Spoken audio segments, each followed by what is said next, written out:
Biafra question is layered, rooted in history, politics, and competing visions of justice and self-determination. It's both a call for secession and a philosophy for justice. For others, Biafra is a broader cry for justice, not necessarily tied to breaking away. This view sees Biafra as a symbol of resistance against Nigeria's structural flaws, corruption, nepotism, and ethnic hegemony. It's less about a map and more about equitable resource distribution, political inclusion, and respect for ethnic diversity. Scholars like Chinua Achebe, in his memoir, There Was a Country, argued that Biafra represented a demand for fairness within Nigeria, not just a separatist dream. Advocates of this philosophy point to Nigeria's federal character principle, meant to ensure balanced representation, but often undermined by elite capture. For them, Biafra is a metaphor for restructuring, Nigeria's decentralization of power, ensuring fiscal federalism, or addressing historical grievances like the 1966 anti-Igbo pogroms, which killed tens of thousands. With calls for the release of Nnamdi Kanu gaining national support and with a scheduled protest for 20th of October, is it now a question of when and not if, when Nnamdi Kanu will be free? This is the Eastern Eye. I am Alex Ogbodo.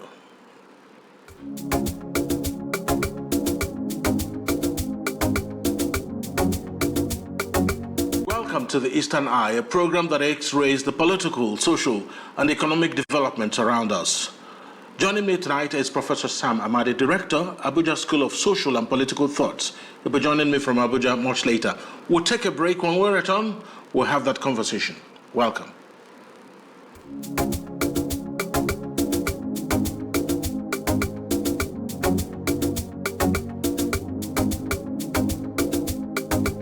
This is the Eastern Eye, and I'm joined now from Abuja, the federal capital, by Professor Sam Amadi. He's the director of the Abuja School of Social and Political Thoughts. Thank you for joining me tonight on the Eastern Eye, Professor Amadi. Thank you, my friend Alex. So, there's been a lot of talk about Nnamdi Kanu, but this isn't just about Nnamdi Kanu. It's about something much bigger, and it has a history. Help us maybe just scratch the surface of that history a bit to put in perspective what the struggle is about.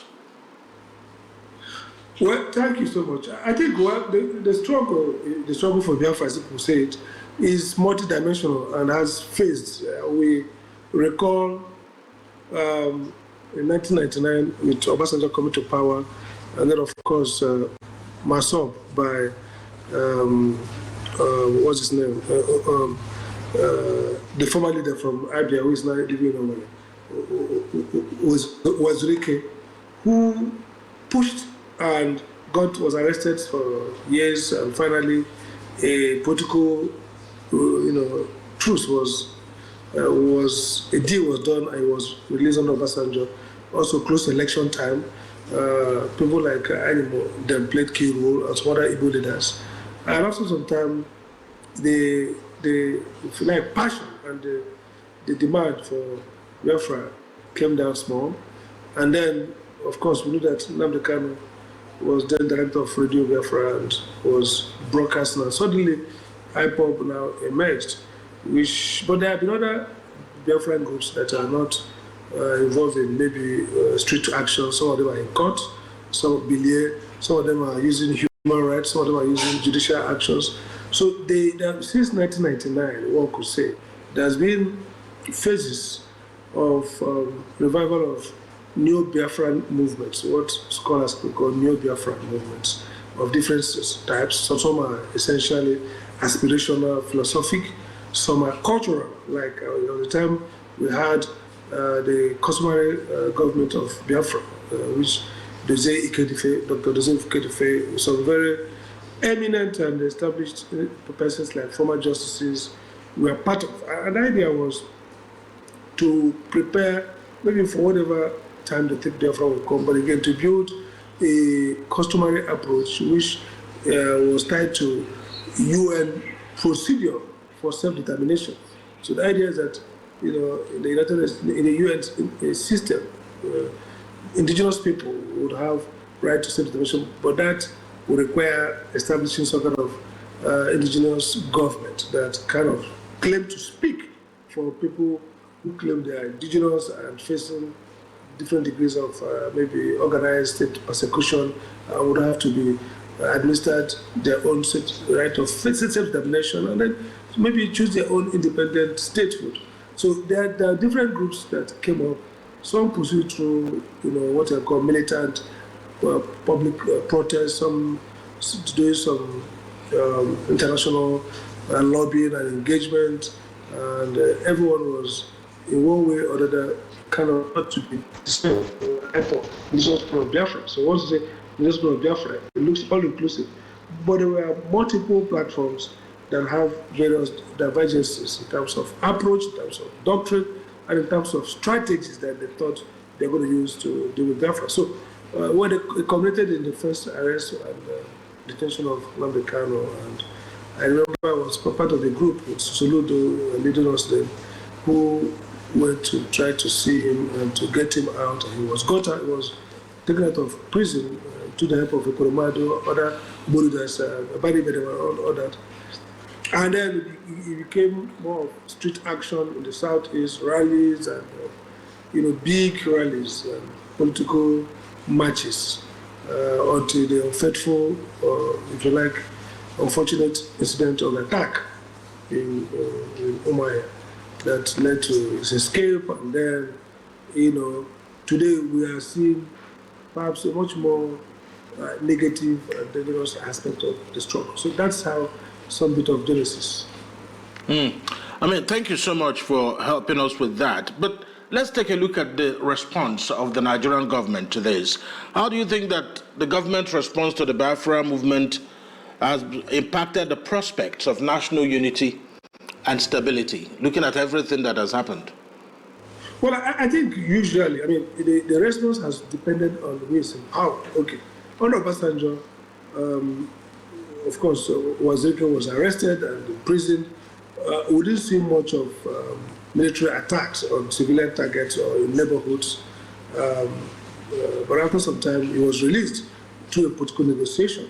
So that era, police action was involved, but not much clamped down in terms of, looking for members and jailing them or killing them or all kinds of, extrajudicial killing. We are very limited. Well, Jonathan didn't quite, Yaradua, Jonathan, we didn't see quite much of that. We saw, of course, the Biafra was still on, but really, I remember as SA to foreign minister, we traveled to America, and the Biafran question, the Biafran agitation was stronger outside the country than even in Nigeria. Sometimes some Igbos in America will accost us, confront us with the question of Biafra. They were cynical about Nigeria, but not much in terms of, what we saw later under Buhari. I think many factors contributed to the militarization and the fact that under that period, the Buhari's intolerance, of course, and his own view about the Southeast, pushing around 7% or 95%, didn't quite help the matter. So, in a sense, it was misconceived by the government administration's enablers and strategies as an attack on Buhari. And of course, the rhetoric around Buhari, abuse of Buhari, and the whole story around Fulani, the process kind of mutated towards a focus on Fulani and the activities of the herdsmen and the killings. So those coincidences changed the narrative, changed in some ways the strategies and engagement. And again, the Southeast governors, they are notable and notorious failing to respond to the issues around header, killer herdsmen. We saw the Ondo State governor then, the late Senate Advocate of Nigeria, who Akedulu also led Southwest governors to set up Amatoko. I remember a meeting we had in government as Enugu with Umahi as then chair of the Governors Forum. I was at that meeting representing Nzukumon. And we have to accost, we didn't have quite a good one with Umahi. They refused.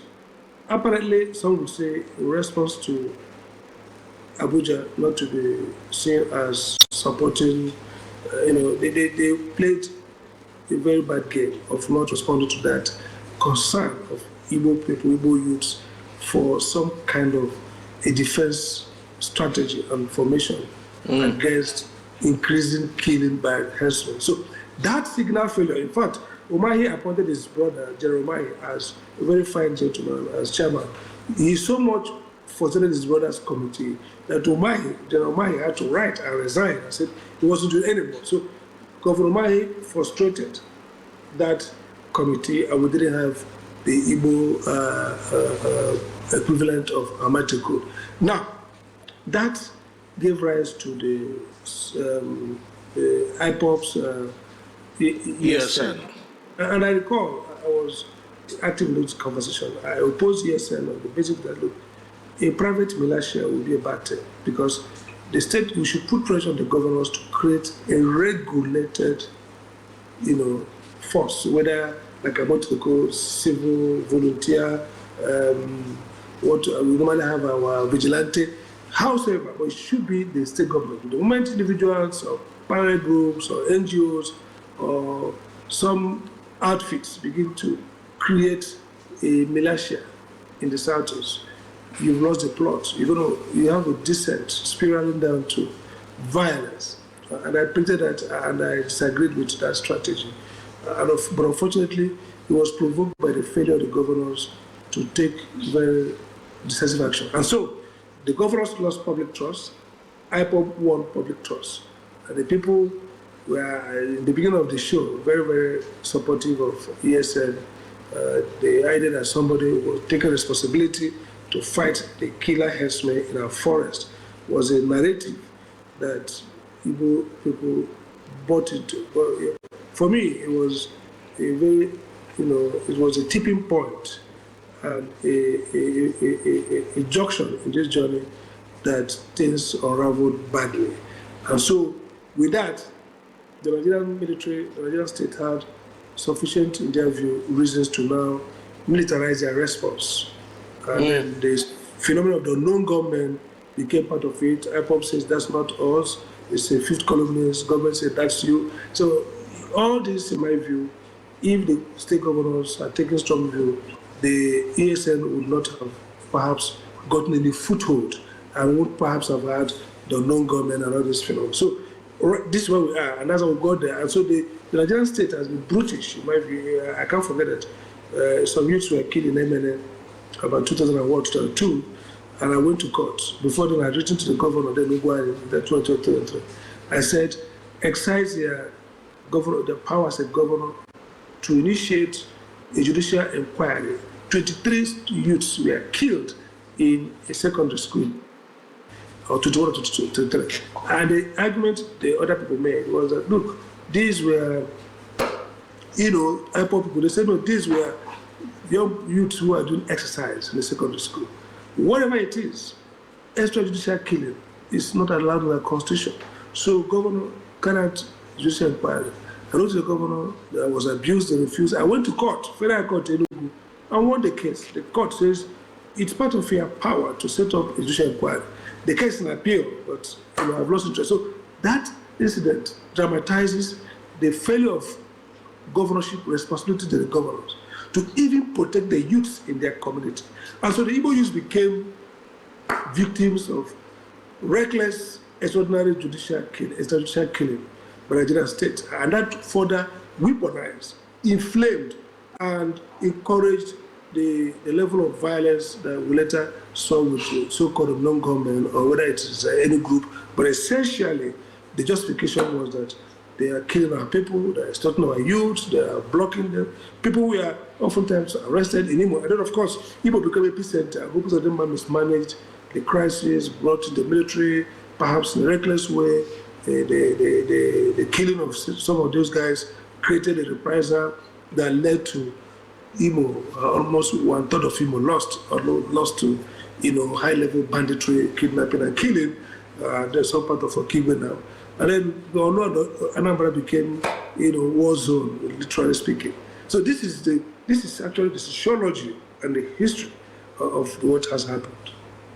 So, thank you so much. You made a very brilliant point there, and I needed to follow up on that before I go to my next question, which is it possible that the Southeast governors are being too cautious? In journalism, it's called self-censorship. So you think that the governors of the Southeast are trying not to be seen as banding together to form another Biafra by putting up a front that suggests that they are holding their ground? Any form of holding your ground in the Southeast is seen as projecting Biafra. Is that what it is? Is that what they are trying to avoid? I think it's a complex that we got after the war. I've written about this, that even our intellectuals, you don't see people discuss this, what I'm discussing today. Nobody's going to come. If you call some of our professors, they will probably come here and speak in tongues or never speak. So the Igbo crisis is that since the Civil War, the Igbos have been given a compromise. To be a good Nigerian, you have to be a terrible Igbo.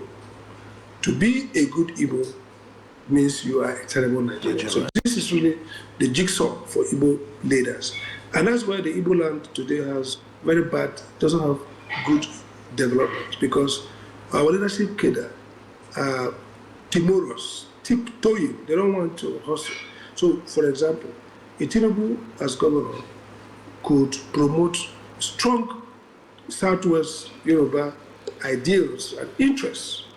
A Buhari as a leader could walk out to Southwest, meet a governor, additional Lam, I think, and say, why are you killing Fulanis? A case of Fulani herdsmen or Fulani people reportedly killed, Buhari could consider that strong enough for him to go and unabashedly make a case for Fulani people. Everybody else will do that, an Igbo person will not do that. So if an Igbo governor, whether it's Hopus or Dema, whether it's Mba or Oti or Wefulu or Governor Soludo, if something happens against Igbos and he goes to Abuja and meets the president and comes out and grants a press conference and say, I went to the president on the bad way the Igbos have been treated. I think the president should take an action against this killing of Igbos or this action against the Igbos. You would look like, wow, we thought this guy was a nationalist. Wow, this is the guy we were priming for president. This is the guy we thought could be Igbo president. So his strong advocacy for Igbo interests disqualifies him from being seen as a nationalist. Tinubu's strong advocacy for Southwesterners or for Yoruba people, it qualifies him as a strong leader. Buhari's very strong and sometimes reckless defense of Fulani interests qualifies him to be a national leader. But Osoludo's or Oti's or Mba's strong defense of Igbo interests disqualifies. If you understand this, you understand the Igbo tragedy. But then, what I've been saying is this: because the Igbos have agreed with this unethical, unjust, compromise, the Nigerian, what I call the Nigerian consensus. What we need and what would have averted the tragedy in Igbo land was a leader who could be articulate, focused, authentic, Igbo-centric, grounded, and have support of the Igbo rank and file, who goes to Abuja and says, I speak as the governor of Southeast State, and this is the issue we must deal with. And he says on it, and he's not afraid to be in no position. For again, the problem with the Igbo leaders and political classes, they fear opposition. This idea of taking us to the mainstream has been a very foolish and failed enterprise. We ought to first discover ourselves and authenticate our existence, take charge of our circumstances, develop ourselves, move out to the center and bargain. We shouldn't feel that we have to be at the center at any price. I mean, it's not that 2023 Peter came out strongly. People say, oh, well, maybe you should work with Atiku. So when they finish, they consider us, no. We should affirm ourselves. We shouldn't be interested.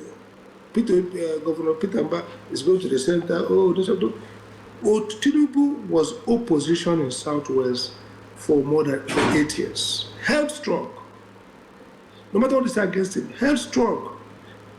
And one kept the Southwest away from the national politics. And they gained. So what I see is that we need a new leadership cadre. People who are not, whose center of gravity is not Lagos or Sokoto. People whose center of gravity is Southeast. People who are strong in their skill and could face Nigeria and make a case, and make a strong case, and say, you are not being fair to Southeasterners. And then back home, they tell their people, Southeast, you know what, let's dig in and develop ourselves. So if you want to call it Biafra, the real Biafra we need. And I made this point at the Center for Memory, I think in 2021 or thereabout, in my presentation, I don't know which again. And I made a point clear.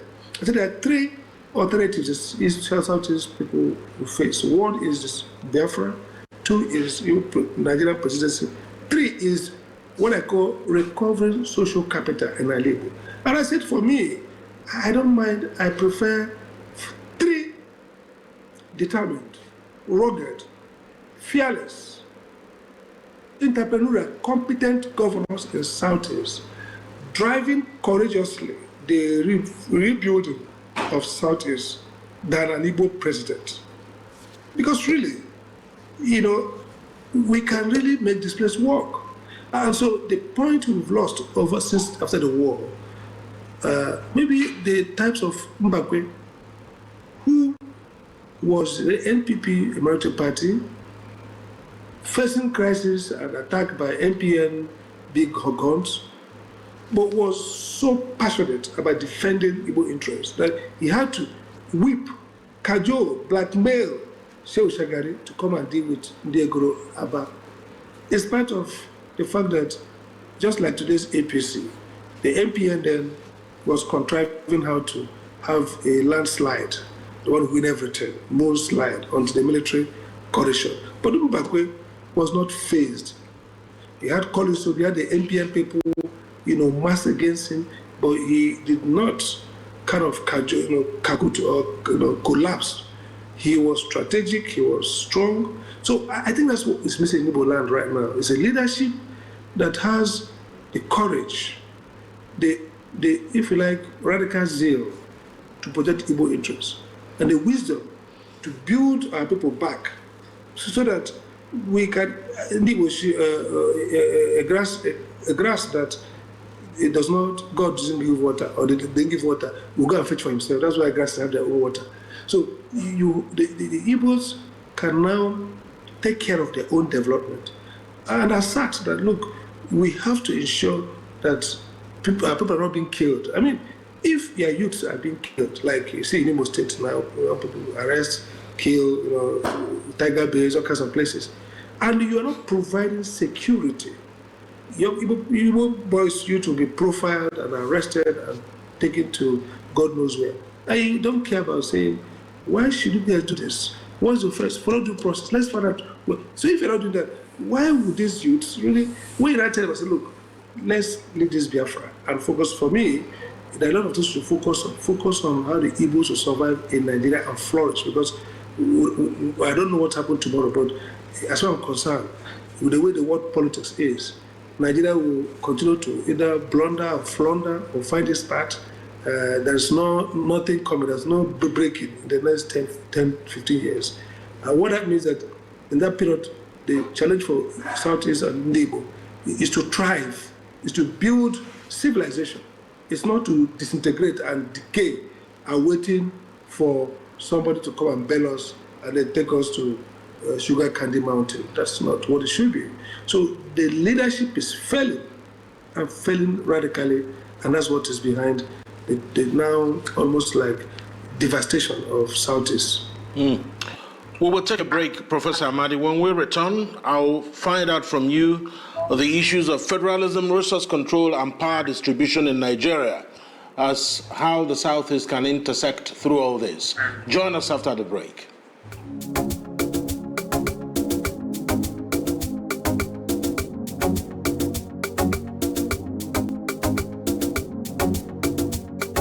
Welcome back to the Eastern Eye here on Afia TV, a program that x-rays the political, social, and economic developments around us. My name is Alex Ogbodo, and I still have joining me from Abuja, Professor Sam Amadi. Professor Amadi, how does the issue of Biafra intersect with broader questions of federalism, resource control, and power distribution in Nigeria?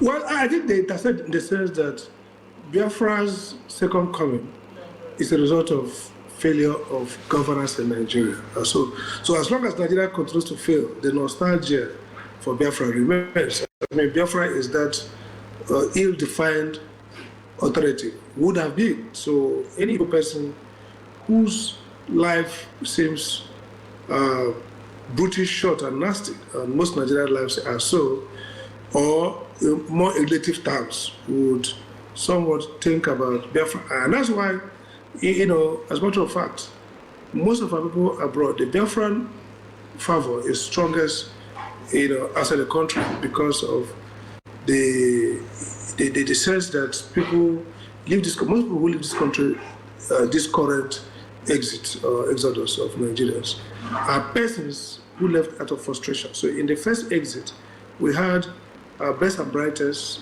going in pursuit of so-called golden fleece, in pursuit of, you know, degrees from renowned universities, Cambridge, Oxford, Northwestern, Northeastern, and somehow they stayed back, you know, kept family, you know, become important people. Some came back to rebuild Nigeria, some stayed back. So those are people who left Nigeria at a time after the war that you could call some golden period. You know, the economy was booming, oil was okay, Nigeria was still in the euphoria of moving to non-vanquish, even though the Igbos may not have the same right, but essentially the persecution, oppression, or what they call, you know, victimization wasn't this stark. So the people, the Igbos who left afterwards, or even including those who left after the war, sitting back and watching Nigeria and getting the story of supposed Igbo persecution and feeling it themselves. For example, it's okay, fine. Like Ebuka was said yesterday on his program in Enugu, he said, oh, we have only 5 states, others have 6. So those things constitute a sense of, you know, a form of victimization. Or they see educated, brilliant scholars, graduates not getting job, and they hear anecdotes of how people with failed passes, degrees that are probably worthless from the northern part of this country gets into top positions in NNPC, and our people are, you know, floating and roaming with certificates. Those narratives begin to make them see that, look, the way out from Igbo in Nigeria, now Sowerewu Yoruba said, look, the reason why Nnamdi stayed there is because it's Igbo. If it wasn't Igbo, they have considered a deal to get him out. So if they begin to take these narratives and say, look, the lot of the Igbo man in Nigeria is deprivation, subjugation, you know, they just box the Igbo man, they just box him. Then they begin to think of the possibilities that are open. And one possibility would be, but suppose Biafra worked. Suppose Biafra worked. Biafra was, if you look at the Hera Declaration, if you read the great documents put together by Biafran scholars, it was an idea that was revolutionary to create a real African superpower. I mean, the Biafran promoters, you know, kind of thought about rivaling Japan, becoming Japan of Africa, and then they built into the mythology, they mixed around Igbo's manifest destiny to the black nation. So all this create a sociology, if you like, a metaphysics that strong anchors a resurgent Biafra all the time. So Nigeria's failure to provide good government, Nigeria's failure to be a country that kind of overcomes its past, the Civil War, the various contentions, the ethnicity, the religious bickering and religious violence, that failure to supersede this terrible past is what makes Biafra always a possibility to many people in this part of the country. So you would think that after the war and after Nnamdi and after many decades, nobody will be talking about Biafra. But unfortunately, the more Nigeria falters, the more the hope for Biafra gets stronger, because they say the human condition abhors hope, abhors hopelessness. Hope is the human condition. And so the hope is that there could still be an African civilization. There could still be, a redemption for the Nigerian country and for the Igbos in Nigeria. And that redemption, they will say, oh, it's Biafra is coming. And there are all kinds of narratives that are sometimes seductive, false. And then people say, oh, we are making progress. Oh, the UN is coming. Oh, Trump is told us, oh, somebody lobbies told us, all kinds of things. And then, of course, these angry, thoroughly disappointed in Nigeria, Igbos in America, particularly in Europe, commits to contributing 50 naira, 100 naira, $100, $200 to a fund, whether fighting the Nigerian military or a fund for lobby, other activities. That is the issue. The Biafra, the quest for Biafra, as a counterpoise, as an alternative to a failing Nigeria, is something that has refused to, aspire, because Nigeria has refused to inspire, to pick its pieces together and to become a country that Igbos at home and diaspora would recline on. As our father would say, they say somebody is Ubu. Ubu is untrustworthy cloth to tear. So to Igbo people in diaspora especially, Nigeria is becoming Ubu. Ubu. It's not a reliable cloth. It's going to continually disgrace us. And so they are encamping around the notion of Biafra, which might be dangerous because it could inflame some illusory behavior that would perhaps set us backwards.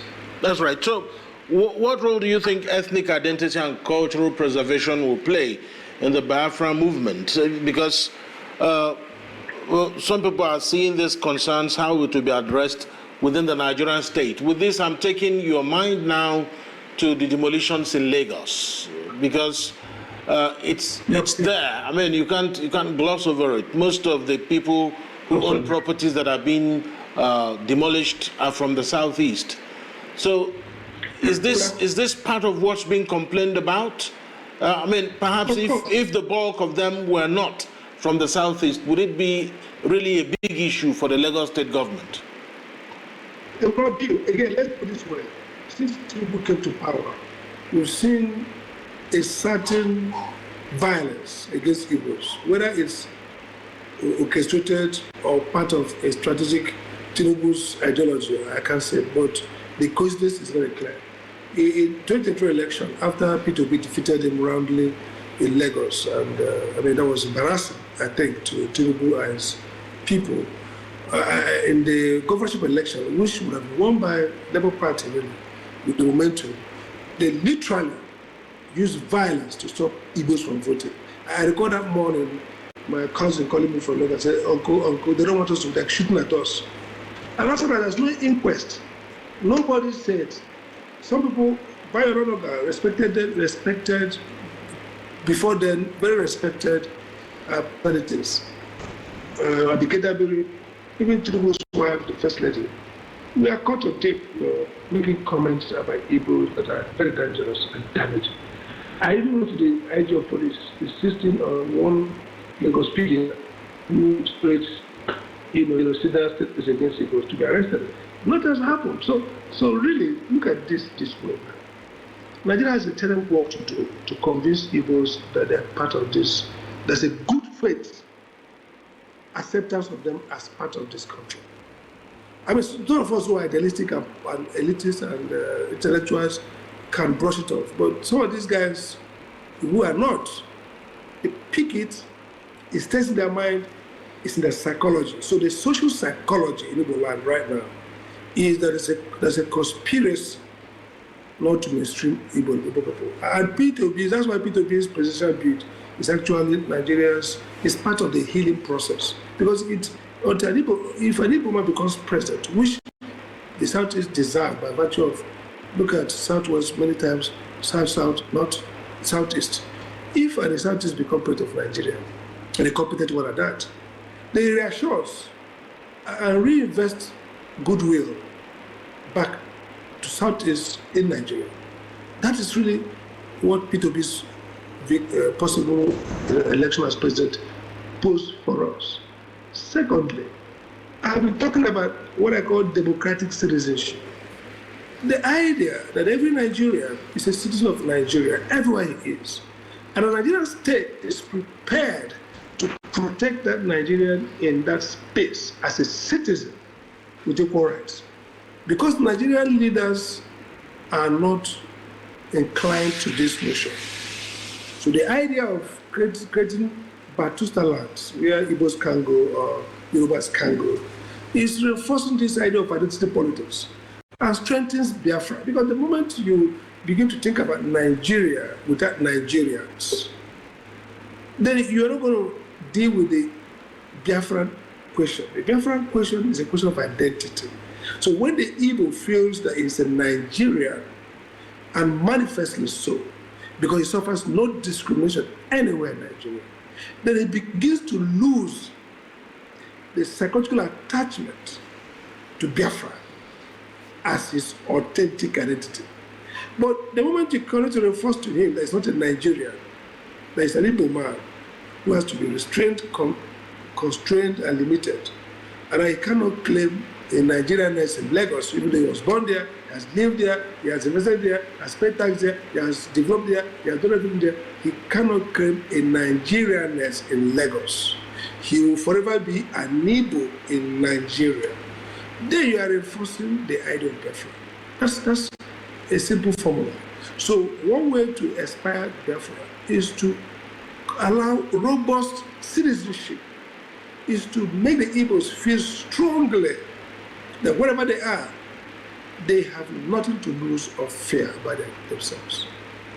Because Nigeria is unwilling to be a truly modern democratic state, but want to be a neo-feudal theocratic state, then it can't exercise the demon of Biafra. So let's zero into Nnamdi Kanu's issue. There has been calls now for the release of Mazi Nnamdi Kanu. You're already aware that Abia State House of Assembly made a call, and Honorable Obi Agocha also raised his voice at the House of Reps. I'm sure you saw what happened, the altercation that ensued with the Speaker of the House. Omele Sowore says there's going to be a protest on the 20th of October, and former Vice President Atiku Abubakar says he will join, and a few other people are speaking up. Do you think that the rallying call is getting louder? And do you think that it is just possible that the president will listen, even if there's something in his ears?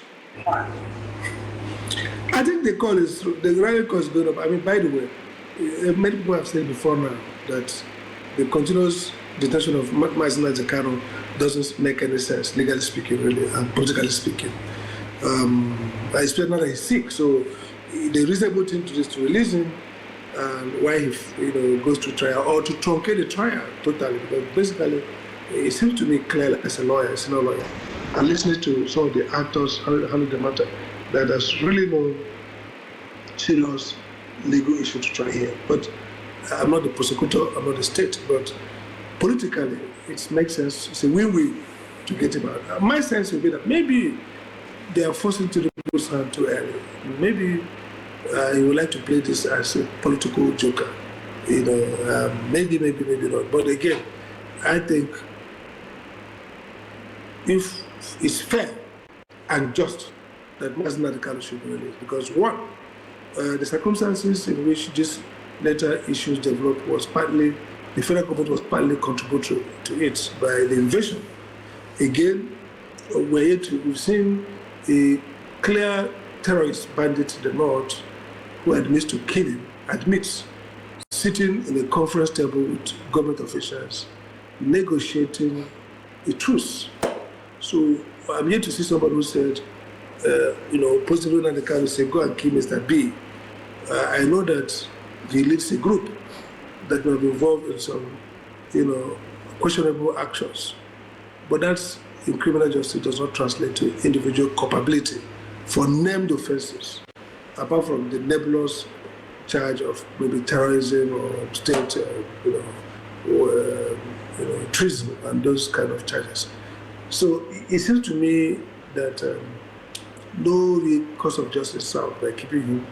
And it seems to me that it's political advantage for everybody to get him out. And do you think that that time is nearer than ever? I think they are forcing the president. I think the president, who is a cynical political manipulator, probably had it his card, his bingo card, down the line. But maybe had it his bingo card for 2027. But maybe he could be forced to play it earlier. Maybe. So it could be a question of vote Mano Nnamdi Kanu. Is that what it will be? It could be. I don't know why I asked the question in Igbo. Yeah, sure. It could be. We saw under Obasanjo some kind of political bargain during election time. It's not strange. It's not new. One could argue that the first release of Nnamdi Kanu somewhat coincided with a political moment. So, yeah, it's possible. It's possible because this election that is going to look a little bit uncertain in terms of how the way the political landscape is shifting. So it might be that Southeast will be in play. Who knows? So it might be so. Professor Sam Amadi, always a pleasure having a chat with you on the Eastern Eye. Thank you so much for your insights and contributions. Thank you. Thank you so much. Professor Sam Amadi is the director of the Abuja School of Social and Political Thoughts. That's the Eastern Eye for tonight. But before we go, I remind you that tomorrow there are some live events that will be taking place in Enugu, and Afia TV will be transmitting live. At 10 a.m., there will be a broadcast of the governor from the Lion Building to Enugu. Of course, at 12, he will have a media chat at the Lion Building. At 3 p.m., there will be a grand rally at Okpara Square to have a rally there. Make sure you join us here on Afia TV, channel 254, and of course, channel 17 on GoTV. The events will be live and exclusive to Afia TV. My name is Alex Ogbodo. Thank you for watching. Good night.